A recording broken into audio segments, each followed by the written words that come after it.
Assalamualaikum warahmatullahi wabarakatuh. Selamat pagi, salam sejahtera bagi kita semua. Baik, adik mahasiswa yang saya banggakan. Kali ini saya akan menyampaikan petunjuk teknis diskusi kelompok kita untuk materi yang terakhir ini untuk pekan ke-15, walaupun dilaksanakannya di pekan ke-13. Materi ini sebenarnya telah dibahas secara interaktif pada materi ketahanan nasional. Ya, jadi sudah dibahas konsepnya di materi interaktif ketahanan nasional, lalu kemudian kita diskusikan. Ya. Nah, terkait dengan geostrategi ya, bahwa geostrategi itu kan pelaksanaan dari geopolitik.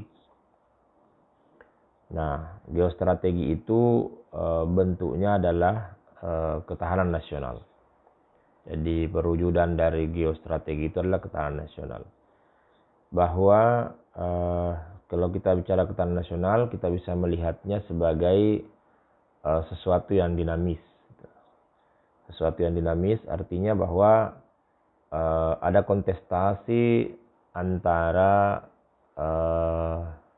ancaman, tantangan, hambatan, dan gangguan dengan kemampuan, keuletan, kekuatan, dan ketangguhan sebuah negara bangsa. Jadi kalau 4K-nya itu lebih besar dibandingkan dengan ancaman, tantangan, hambatan, dan gangguan, itulah yang akan menjadi negara besar, negara maju, negara modern. Tapi kalau kemudian ATHG-nya lebih besar, maka itu akan melahirkan masalah besar dalam eksistensi negara bangsa, bisa mengalami kegagalan. Seperti Yugoslavia, Uni Soviet, itu kan negara-negara gagal menjaga eksistensi ya. Nah, di materi ini kelompok 1 diharapkan untuk membuat makalah, PPT, dan video presentasi terkait dengan ketahanan nasional berlapis.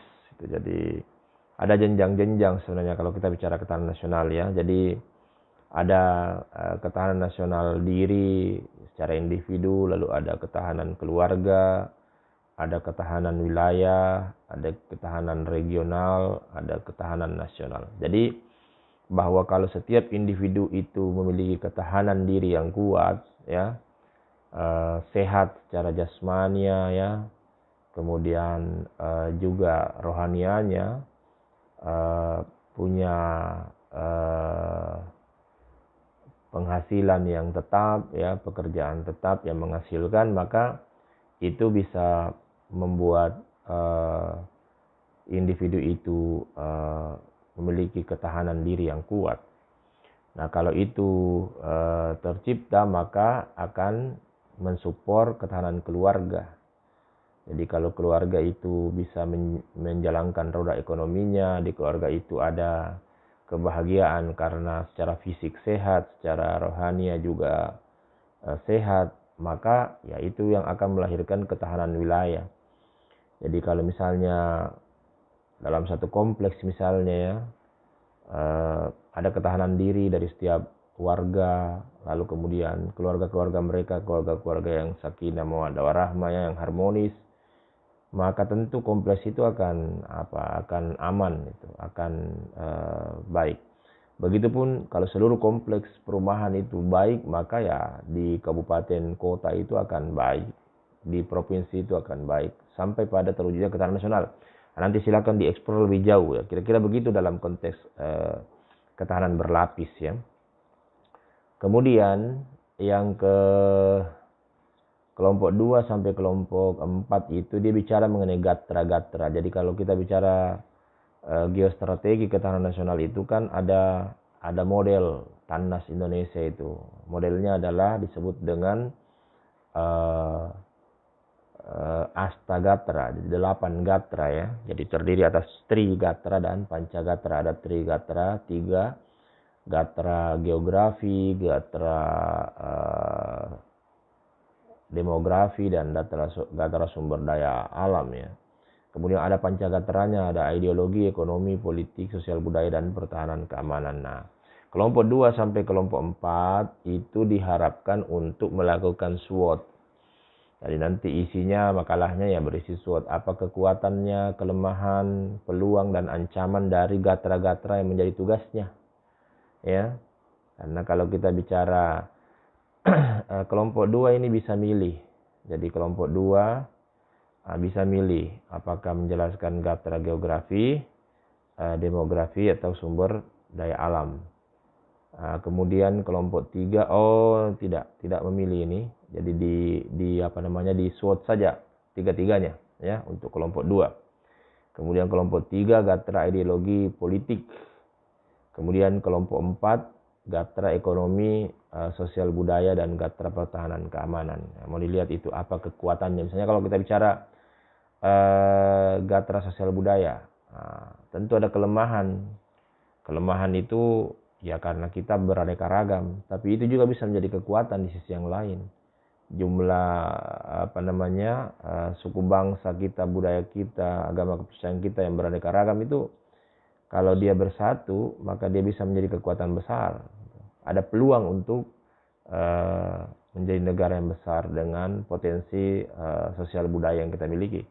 Tapi kalau terjadi keretakan sosial, itu bisa melahirkan konflik dan seterusnya, dan itu bisa menjadi ancaman. Nah, silakan dikembangkan lebih jauh ya. Oke, itu untuk kelompok 4. Kemudian apa urgensinya? Jadi kalau kita bicara ketahanan nasional itu tentu sangat urgen lah. Ya, kalau sama juga kalau misalnya pagar kita tidak kuat ya, atau tanggul tidak kuat maka jebol ya, dan itu bisa membuat tambak-tambak itu rusak ya, benur, nener ya, ikan dan udang itu bisa lepas sehingga tentu ketahanan nasional itu dibutuhkan. Sama dengan diri, kalau bicara kondisi pandemi sekarang, imun ya, kalau imunnya lemah maka bisa ada banyak penyakit.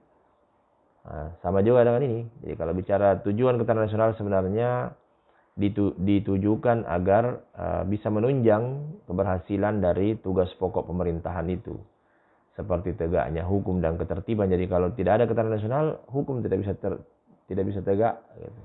Dan begitu sebaliknya saling mempengaruhi. Terwujudnya kesejahteraan dan kemakmuran. Kalau tidak ada ketahanan nasional, kacau, tidak bisa membangun ya tidak bisa sejahtera. Dan seterusnya ya, bisa dikembangkan nanti oleh kelompok 5 ini.